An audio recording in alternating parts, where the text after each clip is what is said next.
Good day, guys. I am Tebogo Jas from Just Property Practitioners, the principal of Just Property Practitioners. We are based in Mbalente Secunda. We are live on Equitable Podcast.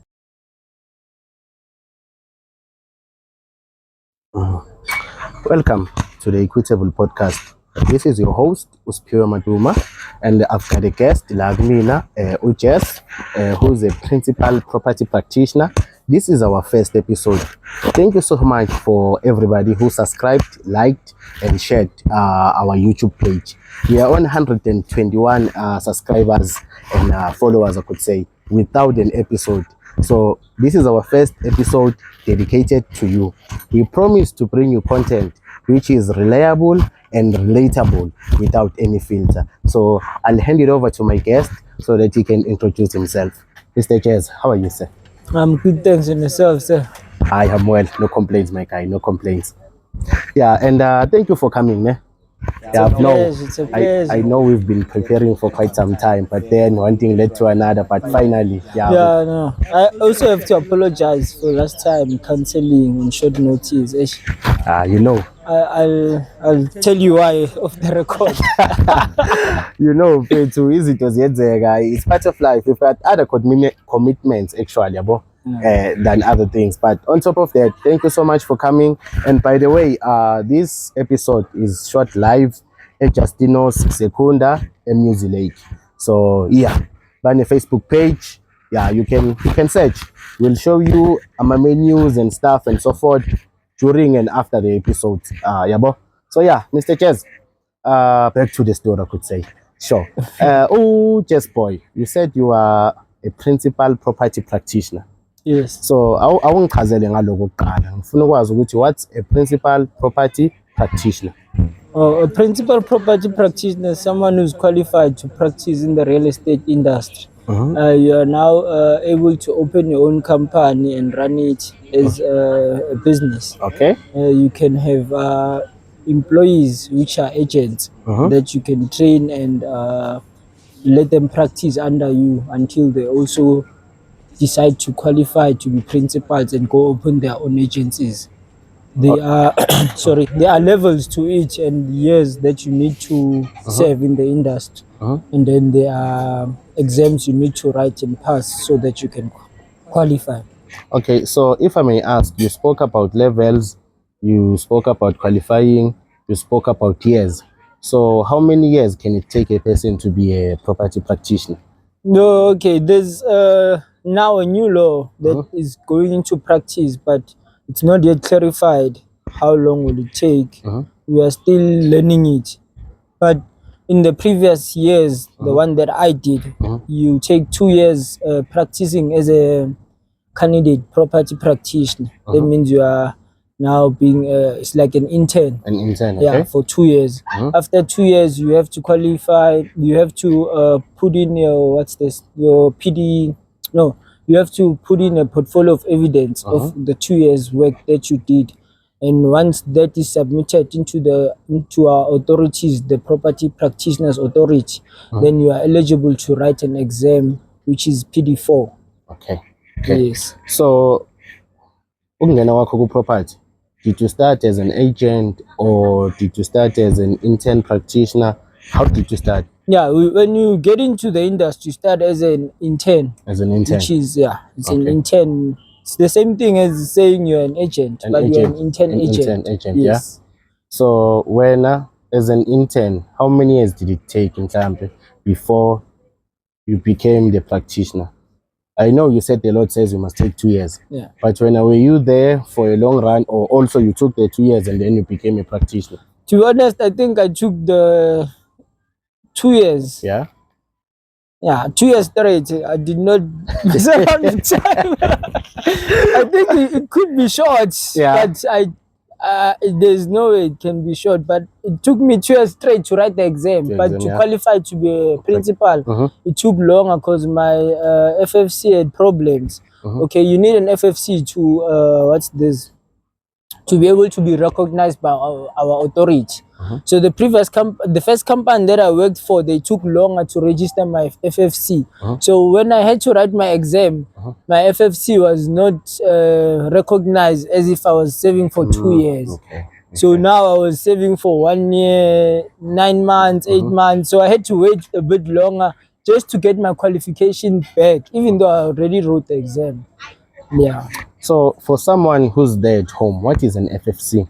FFC is a Fidelity Fund Certificate. It's a license of a real estate agent to sell. Yes. Okay. So which means if a person says he or she is a real estate agent and he or she doesn't have an FFC, is he or she a recognized agent or real estate She's agent? not a recognized agent. Yeah. But to be honest, we as black people, or maybe beginners in the industry, as maybe company owners, you know, in a business, you need to invest in someone that you see they have potential. Yeah. So when you get into an industry as a new agent, you won't have a FFC from the first day of your intern starts. So it's only when you start showing progress where companies will be like, okay, let's invest in him and apply for an FFC, because it's costly to do that. So there are agents that don't have FFCs for quite some time. It can take you a year or 2 years just to But they are get still reliable agents, recognized. Although no, they're not still registered. They're not recognized. So if let me say someone like that does a mistake with selling his first property, for instance, and that mistake is costly, you cannot go to the authorities and complain about that person. Now he's not recognized in the industry. Or let me say that person now is trying to claim from his company that they are working under their commission. They are not recognized in the. So I'd say it's a bit unprofessional or illegal to do that, but you cannot just invest in everyone and anyone that comes in your. I wanted to go there. What actually you're saying is, although that person might be empowered, but it's at a risk. Yeah. They must be supervised, monitored, and assisted so that someone can oversee whatever they are doing. If they are going to sell a property or stuff, someone must oversee the entire process so that nothing goes wrong. Exactly. Because if anything does go wrong, it comes at a cost. We'll come back to the principal. Like I'm saying, I'm the principal of just property practitioners. So anything that any of my agent does, I'm going to be the one that will be held accountable. Which means you are liable, actually. Exactly. So whatever they do, every decision they make, they're supposed to comes back to you. Yeah. Which means you must overview everything. Yes. Okay. Yeah. Okay, so the mic ngidosele kancane ngathi yasondela. Yeah. Nazona. All right. Okay, no. I'm with you, Mr. Jas. Ngihamba nayo. So, Ogu Property, now you are the principal property practitioner. You've got agents under you. Yes. Ne? So, your job as a property practitioner, is it only to overview whatever that is being done, review actually? Is it to review everything which is being done by your agents, or you yourself, do you still handle certain portfolios?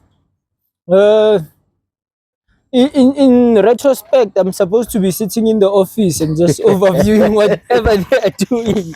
Yeah. That's the reality of it. Like the principals that I've worked under, that's what they are doing 90% of the time, sitting in the office. Actually, 95% of the time, they just overview every agent's work. Okay. But for me, it's different. I don't have yet a strong team to be able to do that. So I'm you're still part building. of the team. So I'm still running, I'm still selling, I'm still doing rentals. Hey, that's very understandable. So there's this term, the term is mortgage. I think it mostly, if you research about the real estate and stuff, they speak of mortgages. But mortgages, I've seen that it's just like terms which are used overseas, I could say. This side, we are using bonds, home loans, you get stuff like that. So tell me, is there really a different in houses, or it's just a different in terms according to our geographical location, whether you're in UK or you're in SA? So in UK they say a mortgage. In SA they say a bond. Or there are no differences between the two names. No, it's just a different of Locations, ne? the choice of words. Yeah, Oh, it's the same thing. Okay, so tell me this. What is a home loan or a bond? And what are the types of bonds or home loans available? Okay, a home loan is, I'd say it's a loan where the bank gives you money to buy a property and using that property as collateral. Okay. Yeah, there are different kinds of bonds, but we in the real estate industry only know that home loan bond. Home loan, yeah. Yeah, I've heard of other bonds, but I wouldn't talk about them. Much, I don't know them. But in Okay. real estate, I know about a home loan, which is that bond that is a loan where you buy a house with. Yes. Okay. So then, what are the steps to follow? Maybe when you're going to buy your first property. The first property. Okay, since I'm a property practitioner, we are no longer called agents. Yeah. Yeah. So for me, when I came into the industry, we were still called agents. So yeah, we're upgrading. We are called now property practitioners. Okay. Okay. The steps are, I'd obviously recommend that you get a property practitioner to assist you to avoid a lot of mistakes, because you can do a lot of mistakes to it. But there are 8 summarized steps to it when you want to buy a property. Firstly, I'd say is to get a property practitioner. Secondly, it will be doing a pre-approval so that we know how much you afford, which area you can afford, and if you really do afford to buy that property that you are looking for, we can advise you to take the further steps. If you do not, we'll advise you to just go take a chill pill and then fix your finances. Get yourself together so you don't buy in the wrong place, because you end up buying the wrong place and you'll be stuck with a bond of 20 years. You don't want that mistake. So yeah, that's why you need a property practitioner to give you such advices. And then let's say you are pre-approved and you get a good approval and you afford that area you're looking in. Yeah, then you'll start house hunting. After house hunting, you'll then put in an offer. That offer might still need to be negotiated upon. So if you don't have experience in doing that, you'll just end up buying as high or buying an overpriced a property with damages, and you won't tell. And then after putting an offer, when it's accepted, you'll now be paying the transfer costs of the property, of which there's transfer cost and then there's bond registration that you need to pay. And then from there, after those costs are paid to the lawyers, you will now be waiting for the house to register. So you mentioned registration costs, ne? Yes. What's the other one? It's transfer cost, registration and transfer. Yeah. So those ones are cash, right? Yes. Are not part of the home loan. No. Those is an amount which you need to have before you go to apply for the home loan, or you can have it after. It doesn't matter. But it's just a cash amount which you need to have because it's not part of the home loan. Yes. And it has to be part of, not part of maybe a credit card or taken after you did your home loan as credit. Cannot, after qualifying for a home loan, then you go and then you go and take another loan. Take another loan to pay for the registration. It already affects that first loan, that home loan you took. The affordability goes down. Goes down, yeah. Yeah, so the credit check now has to be in question. And just the day or the days before your house is registered, the bank is going to do a credit check. Yeah, just days before your house will register. So what you are saying is, I read of a story once, ne? They said this guy opted to buy a house, ne? But before buying a house, which means he went through all the steps, got a practitioner, got pre-approved, got everything. He had the money for the transfers, the registrations, ne? The problem is, this guy wanted to get married, ne? So he thought it's a good idea to get married before he buys the house. he was approved already. Yes. And you must recall one thing. As a single guy, if you are going to apply for a loan, you are being reviewed as a single guy. Yeah. But once you get married, it's a different case. Story. That loan no longer applies. You must reapply because now there's somebody else involved, in right? Picture. So he thought, no, rather than taking a house, let me wait for my girlfriend to become a wife. Then we're gonna buy the house. So he got married. After that, he went back to the practitioner. They said, no, we can go ahead. The practitioner said, I can't. You no longer afford. Only to figure out that the spouse had bad credit records and stuff, right? But this guy didn't know. Exactly. So once they got married, it started to affect the guy. Yeah. Because now they are one thing. They are one. Yeah. You get what I'm saying? I'm not saying people shouldn't get married if they afford houses. No, that's not what I'm saying. But I'm saying they must do thorough checkups to see where do they stand. Because if that person has loans, it's no longer my loan now. Yeah. It's our loans because we are together, right? Yeah. So I learned from there that, oh, if you afford a home loan once you are single, take it. Because once you are married, it might occur that you no longer qualify, you see? Yeah. So it's stuff like that. No, but it's just about asking and being honest with each other as a couple. You need to just say, my love or baby, whatever you call your spouse, just ask them their credit history. They should come clean, but it's difficult for some people, especially that have credit problems. It's very difficult for them to come clean. Yeah, we have a lot of cases where a home loan declines because of a spouse. Is it? Yeah, there's a lot of cases, and it happens. And the even now Lobola is considered as marriage in community of property. Is it? So if you Lobolad, you're already in that equation where you need to now ask your spouse. We need permission from the spouse. Exactly. Any move, especially in property, they ask if we usually avoided it back. Sorry, when we started. When I started in the industry, it was avoidable. But now they ask specifically. It's mandatory. They ask specifically, have you been in a Lobola ceremony? They ask Lobola ceremony straightforward because they know Lobola ceremony automatically puts. They call it customary marriage. Customary marriage. That's in community of property. Yeah. So choose wisely. That's the advice, ne? End of the day, choose wisely. So no, you can fix her or she can fix you. The credit score. Credit score. You just need to know about it and just be aware so that you can work on it. Ne? Exactly. Yeah. Okay, tell me this, Mr. Jas. What does it mean to refinance your home loan? Oh, refinancing your home loan is just like saying you are requesting another loan on top of the loan you have on the bank, on your mortgage, on your home loan. Let's say you have R1 million on your home property, home loan, and then you want to refinance it.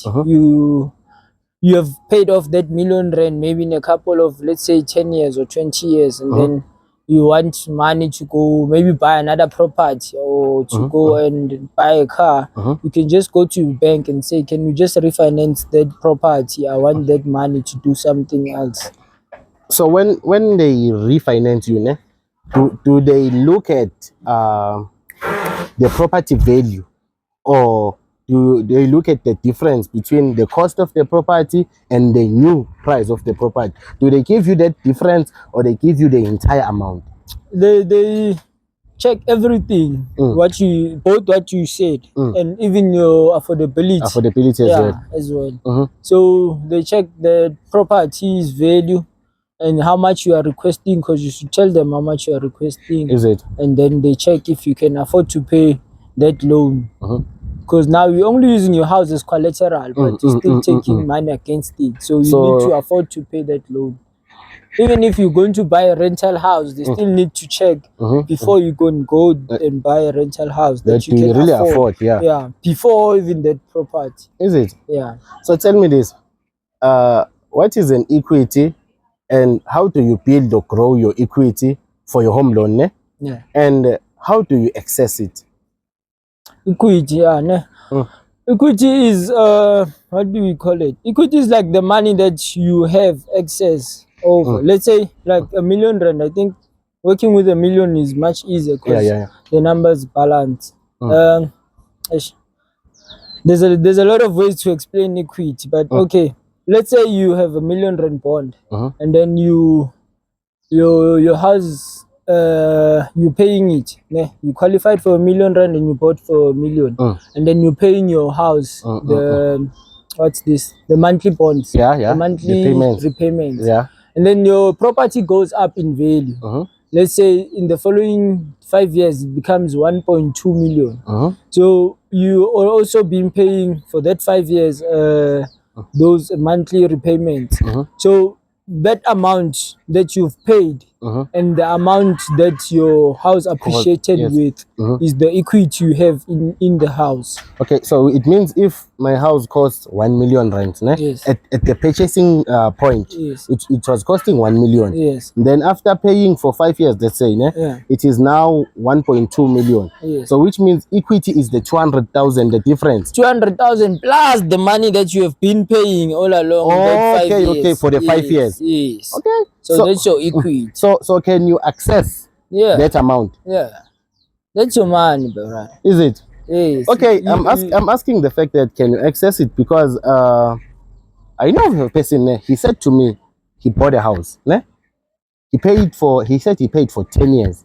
He said then after that, what he did is he took the equity of that house to come and renovate the house. The same house. The same house, yes. So I went back and reviewed, and then I checked that when you are renovating a home loan, or let's say a bond, which you haven't completely paid, it's at a risk.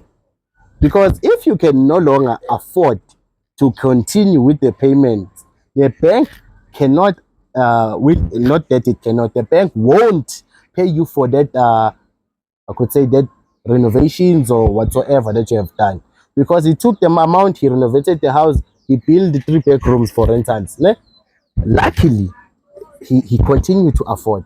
But for argument's sake, let's just say he lost his job at some point, and then he could no longer afford to pay for that home loan. What was going to happen? Was he going to be get credit for that amount, or get that amount credited back to him? Or that's not going to happen?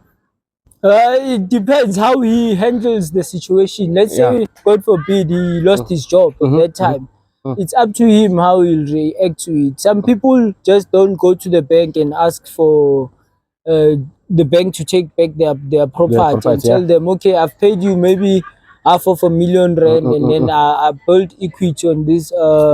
Okay, I took the equity and invested in the property. So the property is no longer of R1,000,000. It's now R1,200,000. But now it becomes a catch because the property is no longer regarded as a residential property. It has to be a commercial property. We get away with that in locations, but in town you can't.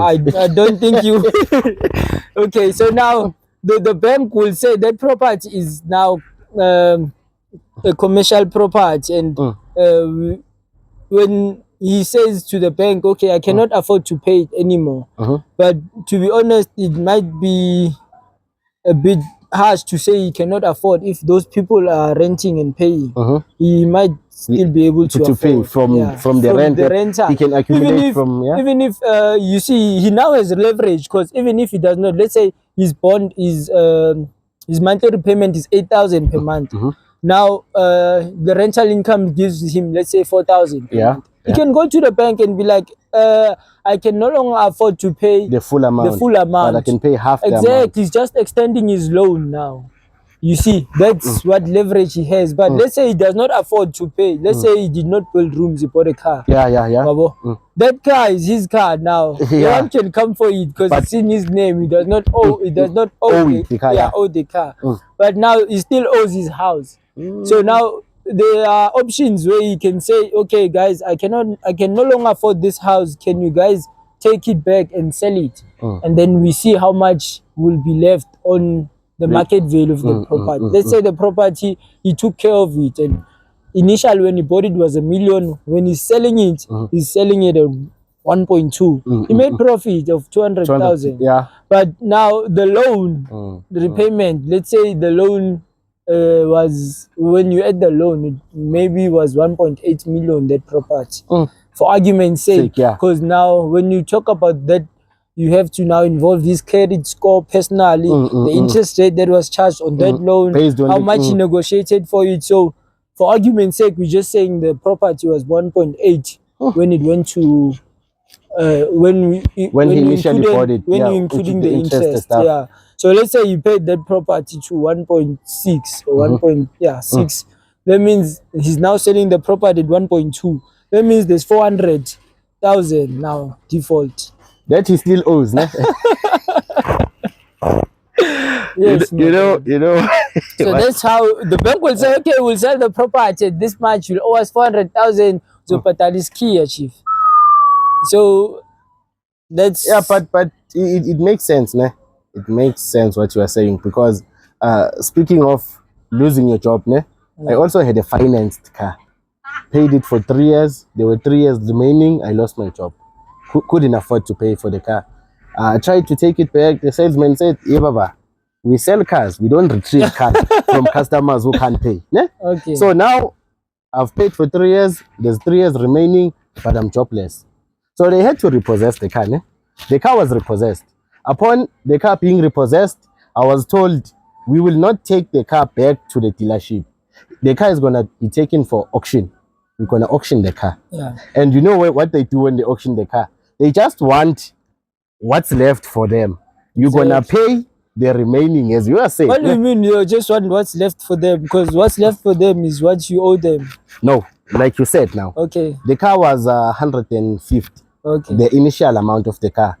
With interest, whatsoever, balloons and stuff, it took the car up to 300. Ne? How? So now I've paid for 3 years. 3 years. Ne? But when they were selling the car, they sold the car for the original amount of 150. Which means for the 3 years, I had already paid for the interest. Yeah. I was about to start paying for the car. Yes. So the amount they wanted at the auction was 150. But the car sold for 50,000. Just, I'm unemployed, my guy. No, that's a scam, my brother. So now I get a note. Yeah. The note said your car was sold for 50. You're supposed to attend that auction. You know what I'm thinking at the back of my mind? No. It means I'm going to receive 50K because it's my car. Right? They said no. The car was sold for 50 and so you owe us 100K. Yeah. My bra, the moment I get employed, I'm on a negative 100K. Wow. You see? So it was a life learning lesson. So I was on a learning curve. So I'm going back to what you are saying. That even if you do sell the car, it depends what's the current market value and what were the interest when you bought the house. So now that difference, if the value of the car is less than of the house, if the value of the house is less than the initial amount that you bought it for, including your loans, hey, then you're in for a long one, my guy. Yeah. As you are saying, you're in for a ride, my brother. You're going to pay your spadana is key. Just for your credit records, you're going to do it. Unless I have a friend that recently, he did not lose his job, that guy. He did not even, maybe, okay, the interest rate went up. So now he's now paying more than what he was initially paying for his bond. So now this guy went around asking, what can I do? What can I do? This bond repayment is too much, you know. He also bought a car. So instead of him downgrading maybe his car or maybe taking equity and building rooms, he went and applied for blacklist. So he ended up being blacklisted, and when he was, is it blacklisted? No, man. What do they call it? I know what you are talking of. I just can't think. Yeah, that word, man. Where they reduce your installments and consolidate them. What's it called? But what they do there is they consolidate. Is it not debt review? Debt review. Yeah, you applied for debt review. Yeah. After applying for debt review, they consolidated his payments. Every payment, his house, his car, and his other expenses, maybe his clothing accounts, you know. When they consolidate them, they blacklist you. So that means you cannot afford your debts, but you are making amendment to pay them. To pay them. So no one else can touch you. No one can give you credit until you are done paying off what you are owing. So now this guy wanted to change houses and he wanted to downgrade his car. No one can help him. He's now frustrated with that car. He's frustrated with that house. But because of that decision he made. Exactly. And I was like, why didn't you come and ask for advice, my brother? We can sit down and talk about this before you take decision. He was like, no, he's working in the mine. He was like, no, my friend advised me and I took that advice. I don't want to lose my car. At that time I was stressed. I was like, I know you. Now we'll have to deal with it, my brother. So yeah, those are other challenges that people face without knowing. Yeah. Okay, Mr. Jas. Okay, tell me this, Mr. Jas. What are the common misconceptions about buying or selling a property that you have encountered? That property is expensive. That's number one, especially in our area. Yeah, it's very expensive. It could be a misconception, but it's true. But yeah, we just need to look in a different area. We all afford property, especially if you are working. Just that some are overpriced. Sorry? Just that some are overpriced. Yeah, but as long as the banks are giving loans, that means it's not overpriced. but you must recall one thing. One thing I've noticed about the bank doesn't do what's best for you. It does what's best for itself. So which means as long as you've got a clean credit score, you can afford. That is why it doesn't want to handle the home loan as if it's going to check for inspections and stuff. You are liable for checking those things with your property practitioners, right? It just gives you the money. They do send evaluators. Is it? Yes. Surely.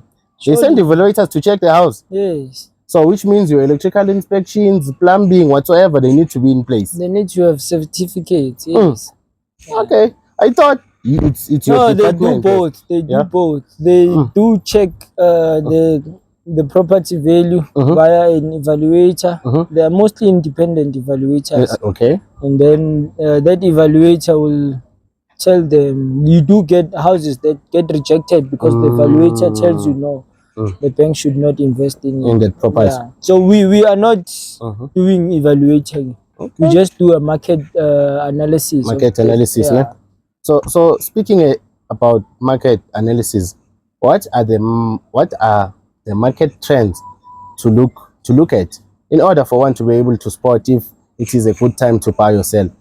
It goes with individuality. What are your goals individual? Yeah, but there's always major benefits, like maybe when the interest rate is low, when maybe there's demand of houses, the prices will go up. And then when there's a lot of supply of houses, the prices will go down. So it's just a timing effect and an individual preference. Yeah.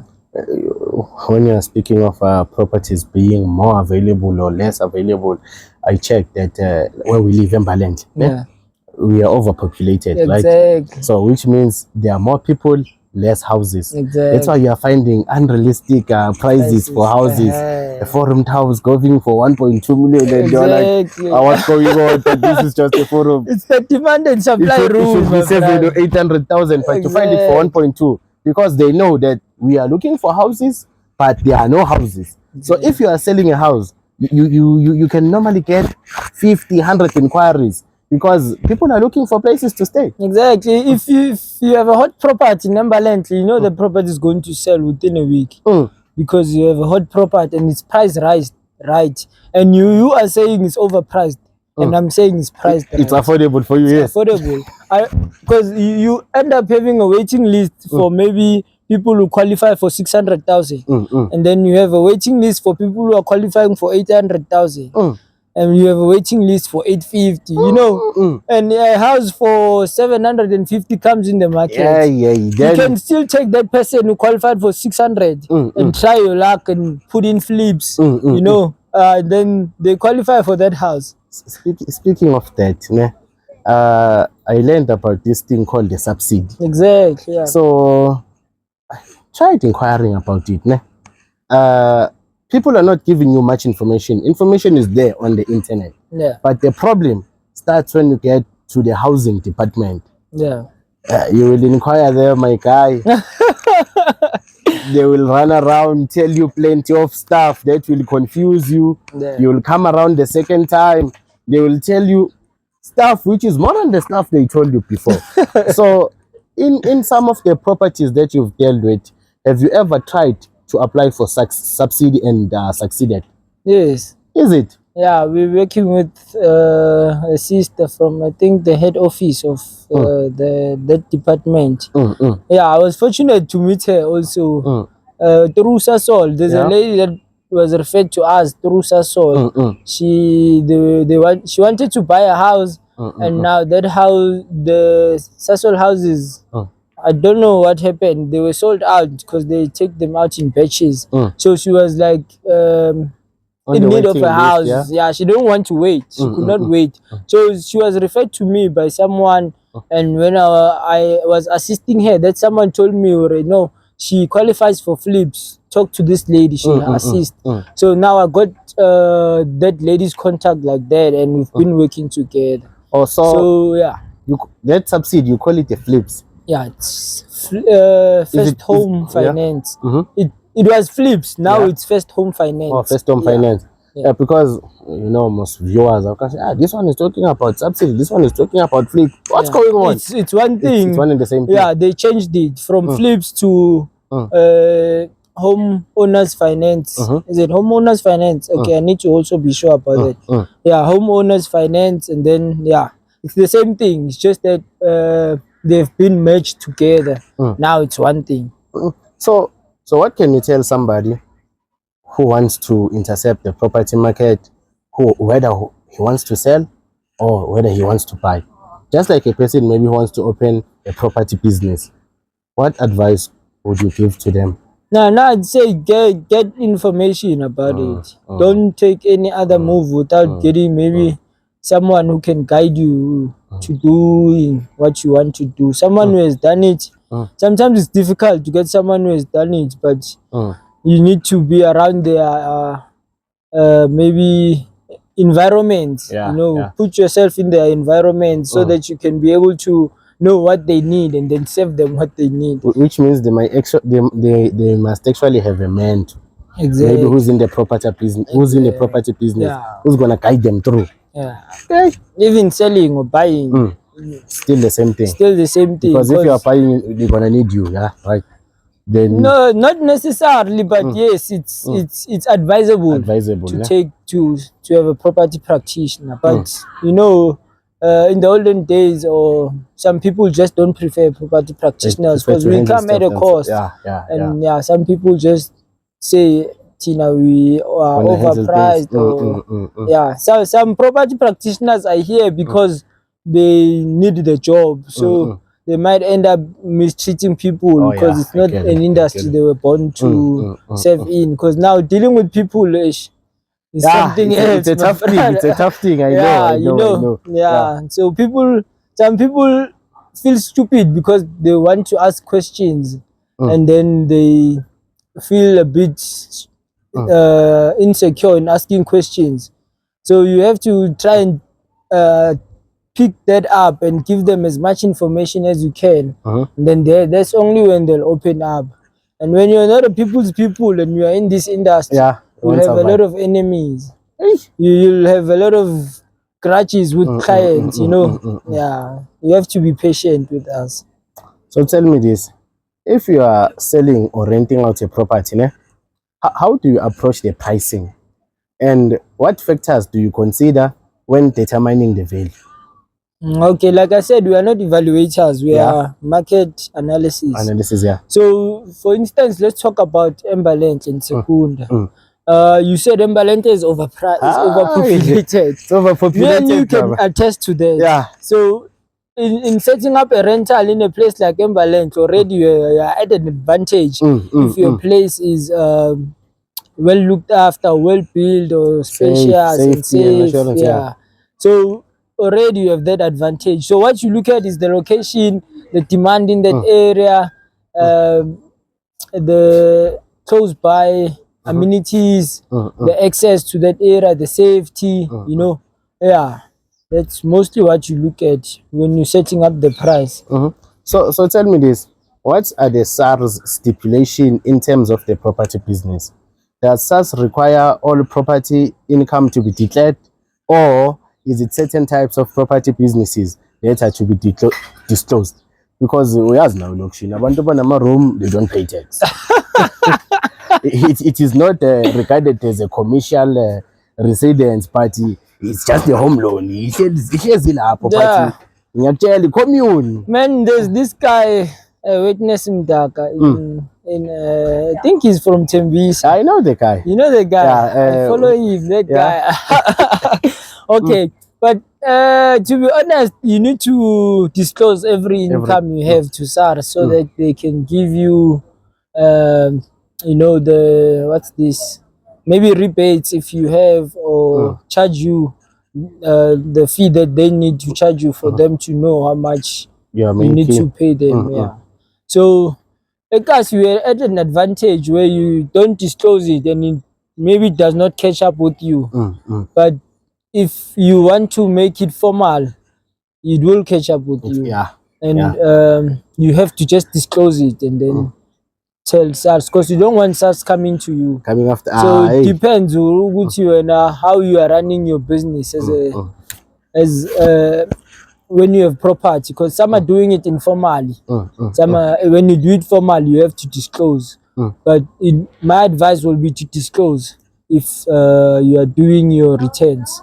So speaking of disclosing, do you also think ukuthi a person on ama back rooms shacks umkhukhu and a person who build using bricks, do you think they should both disclose, or the one who used bricks, the one with shacks, because it's a bit informal, he can dismantle at any given time, he shouldn't disclose? Or do you think he also should disclose? My advice will be to disclose. But let's be honest, how much is that person who's renting out who's renting out shacks is he making compared to that ad? You see, so now imagine disclosing to SARS that you are making 250 per month. You know, SARS is going to be like, okay, it's lenient, but my advice will be to disclose, or just build that, run it as informal. Yeah, and for as long as you can, so that when you start to go formal, then you disclose, you know, upon building the rooms. Exactly. I understand and I get it. Straight to the point. But SARS needs to know that you're making money. You can disclose to them and hear them out. Yeah, I always feel cheated by SARS because it does not help us when we need to, let's say, like that person, he has land, he's renting out shacks, and then he still has to now disclose to SARS that he's making money. But now no one is helping him. Even building those shacks, he had to use his own savings. He had to. Exactly, my brother. You see, and then SARS is coming here. We want you making money. You must disclose and let us get our share. But it is what it is, man. We have to accept it. No, I understand. So, in the property business, as a seller or as a buyer, do you think property has money? Because reading your Rich Dad, Poor Dad, about what you were, everybody is promoting that you must go into property. Looking at Donald Trump, he's also a property guy. So, do you think that you can not rich, but can you make enough money to live well off your property? Yeah, that's very possible. But property is not for everyone. Not for everyone, like any other business or career. You need to know yourself. You know what you want, because it has its own ups and downs. It has its own challenges. But there's money in property. Yeah, check the price difference of property between now and maybe 20 years. Yeah, my parents, I think they bought the property in maybe 96. Those houses were going at like 40K, 70K. Now that property is worth 600,000 to a million. You know, so property is a long-term game. It's not a it's a short-term long-term investment. Exactly. Yeah. So, which means actually, if you are willing to invest, but not for yourself, for your kids, you should go into property. Yeah, man, there's no earthquakes in Africa, but You never know. there's recently stories that there are earthquakes. Yeah. So You never I mean, know. I'll always say don't put your eggs in one basket. one basket, Yeah, invest in property, but cautiously so in different provinces. Because even market trends. Because let's say we are saying now Embaland is overpopulated.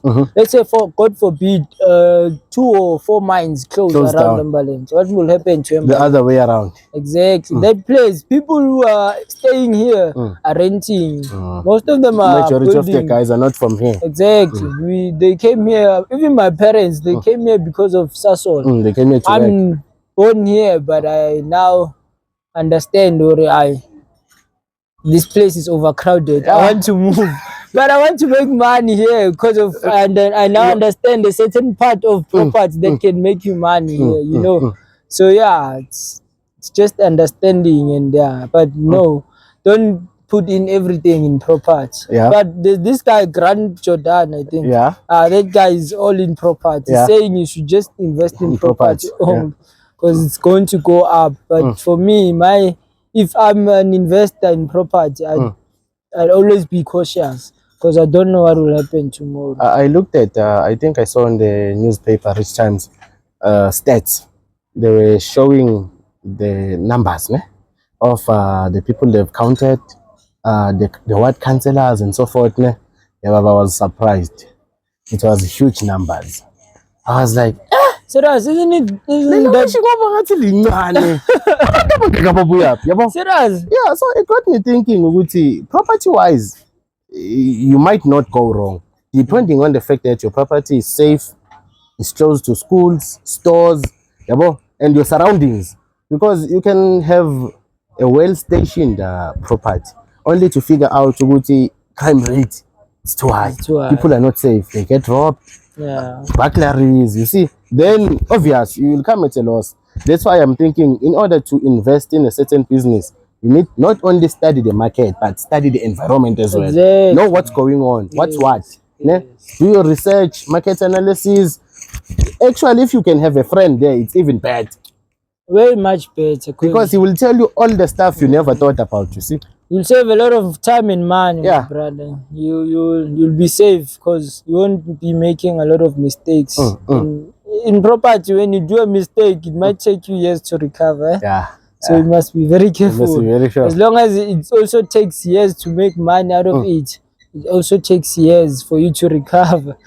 I'm thinking, imagine buying a house, thinking, hey, it's low, you've hit the jackpot, only to figure out nobody wanted the house for so many years.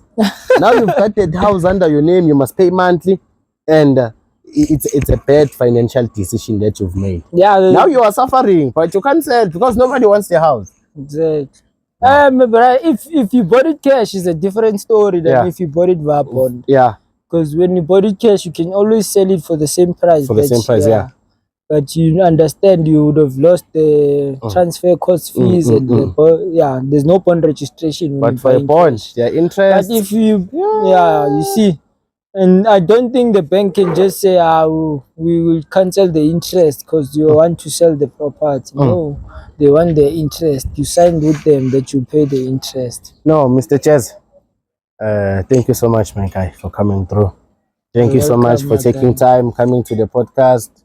And thank you so much for being informative and sharing what you know. And by the way, guys, Uches Poilo from Jas Properties. So make sure you follow him on Facebook. Do you have an Insta or TikTok account? Insta and TikTok, but I mean, I'm not big on that. So I wouldn't know my name, but it should be just follow us on Facebook. On Facebook, So on Facebook, it's Jas Properties, Jas Properties on Facebook, and then it's a personal and a business account account on Facebook. So don't follow the personal one, just follow the property. No, follow everything, man. Follow everything. You can follow just Property Practitioners is our page. Yeah. And there's my page where it's Tebogo Jas, real estate agent. Yeah. And then there's on WhatsApp we have WhatsApp Page as well. page. No, it's our WhatsApp office number where you can chat and answer you. Yeah. All right. Yeah. So you heard it yourself, and you heard it here first because he hasn't been anywhere but here. So for me and my guest, Siyabonga, thank you.